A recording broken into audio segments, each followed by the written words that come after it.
Challenge तो हर level पे है। और हमारा जो रोल ऑफ लॉ में भी बुलाते हैं, फूड सेक्रेटरी को भी बुलाते हैं। नॉर्थ इंडिया के फार्मर पॉलिट ने सही कहा, इसमें बहुत चैलेंज तेजी है। मंदी, आयात निर्यात की जानकारी, उद्योग व्यापार संबंधी एक्सपो प्रदर्शनी की हर खबर से रखे आगाह। देखते रहें।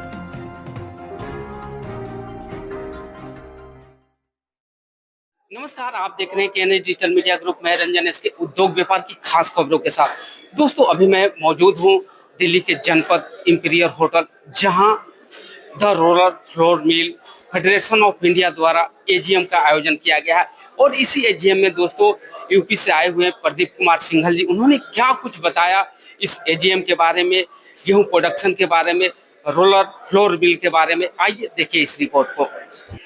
Pradeep ji, KNA digital media में आपका स्वागत है। आज एनुअल मीटिंग है रोलर फ्लोर मिल का।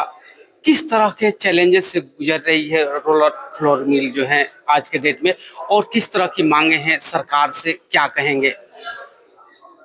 देखिए, चैलेंज जो है ना, हमारे जो देश है वो कृषि प्रधान देश है हमारा। और कृषि प्रधान देश होने के कारण यहाँ पे फार्मर से लेके एंड यूज तक, हमारे प्रधानमंत्री जी भी कहते हैं, खेत से प्रोसेस तक या एंड यूज तक, तो चैलेंज तो हर लेवल पे है।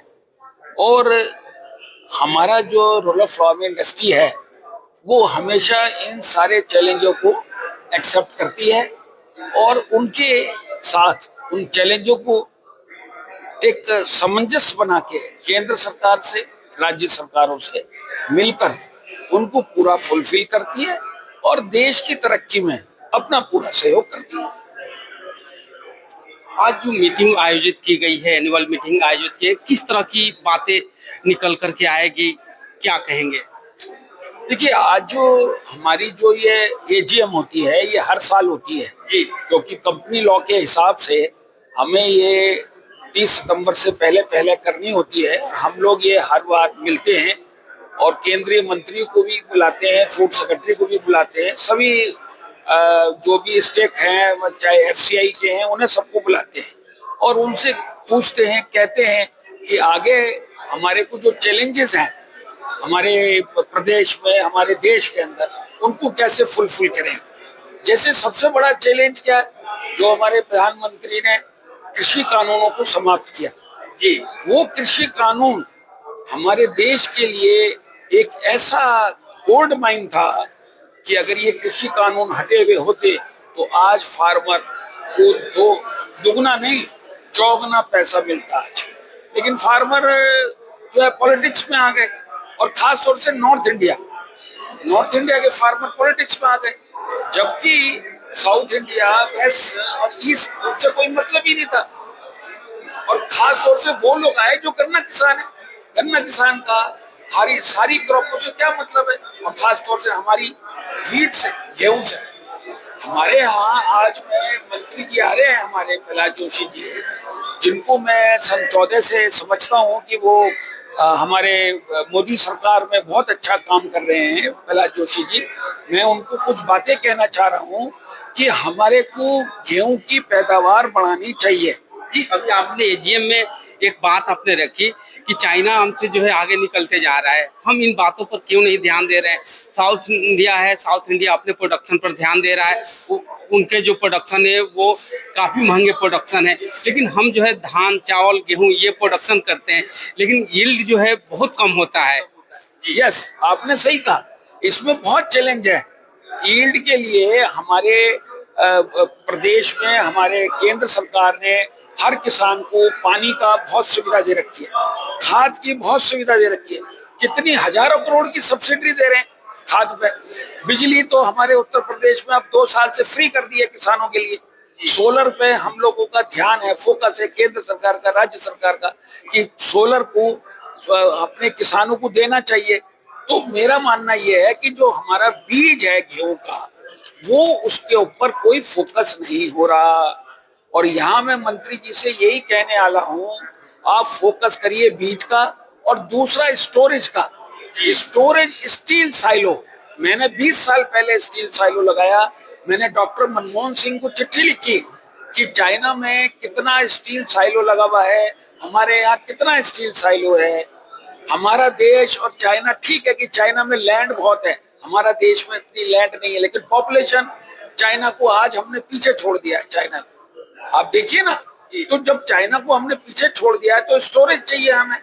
हर डिस्ट्रिक्ट में, हर जनपद में स्टील साइलो बनने चाहिए। कहाँ तक हम एग्रीकल्चर लैंड में गोदाम बनाएंगे, कहाँ तक हम सीमेंट का प्रयोग करेंगे, कहाँ तक हम जो है आपका ईंटों का प्रयोग करेंगे। तो हमारा ये कहना है कि स्टील साइलो बनाइए, जिससे हमारा जो अनाज है वो चूहे ना खाएं, वो डैमेज ना हो। क्योंकि बरसात है, कई हमारे ऋतुएं हैं, 3-3 ऋतुएं चलती है हमारे देश में, तो इसलिए हमें उसे सुरक्षित रखना है फूड को, जिससे कि हमारी जो आज प्रधानमंत्री जी भी हमारे कहते हैं 140 करोड़ की जनता, मैं नहीं मान रहा, मैं कहता हूँ 160 करोड़ की जनता है और आगे जनता बढ़नी है। तो उसके लिए आप स्टोरेज नहीं करोगे तो कैसे काम चलेगा। और स्टोरेज का एक ही तरीका है स्टील साइलो।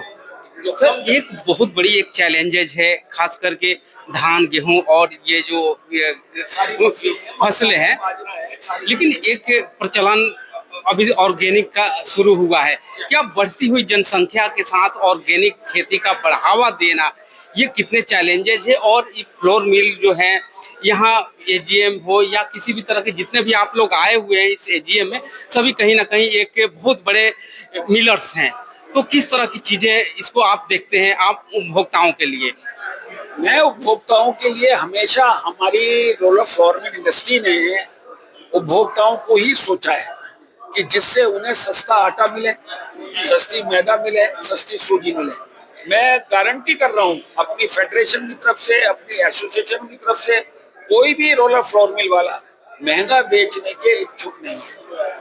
हर आदमी चाहता है जनता को सस्ता मिले, क्योंकि हम भी तो जनता के साथ हैं, हमारी लेबर है, हमारा परिवार है, हमारी रिश्तेदारियां हैं, सब जनता ही तो है ये। तो इसलिए मेरा मानना यही है कि इसमें केंद्र सरकार का भी कुछ रोल है। क्या रोल है? Farmer to production, farmer to milling. तो फार्मर टू मिलिंग, आपने जो फार्मर को इंटरेस्ट पे आप पैसा दे रहे हैं, वो मिलिंग को भी दे रहे हैं क्या? नहीं दे रहे। जो फार्मर को दे रहे हैं वो मिलिंग तक दे ना। जो बीच में मीडिएटर है, बीच में ट्रेडर्स हैं, उनको भी इंटरेस्ट वही दे, नहीं हो रहा। ये सबसे बड़ा चैलेंज है मेरा जो मानना है। ऑर्गेनिक के बारे में क्या कहेंगे? देखिए ऑर्गेनिक जो है ना, वो इतनी प्रोडक्शन नहीं होता ऑर्गेनिक, और ऑर्गेनिक में कॉस्टिंग ज्यादा आती है। और ऑर्गेनिक जो है ना, वो लोकल एरिया के हिसाब से सेल हो सकता है। हमारी रोलर फ्लोर मिलों को जो हमें रोजाना 1000 टन रोजाना चाहिए, हमें गेहूँ 500 टन रोजाना चाहिए गेहूँ, वो नहीं हो सकता। ऑर्गेनिक इतना बड़ा सेक्टर नहीं है, ना हो सकता। ये स्मॉल फार्मिंग है, और हम चाहते हैं कि ऑर्गेनिक में जो फार्मर लगे हैं उनको पैसा अच्छा मिले। That's all. Pradeep ji, KNH digital media से बात करने के लिए और जानकारी देने के लिए आपका बहुत बहुत धन्यवाद। Thank you sir, thank you, very very thanks, very very thanks. तो दोस्तों, आप सुन रहे थे प्रदीप जी को। इसी तरह केएनएच डिजिटल मीडिया देखते रहिए, लाइक कीजिए, शेयर कीजिए और सब्सक्राइब कीजिए। धन्यवाद।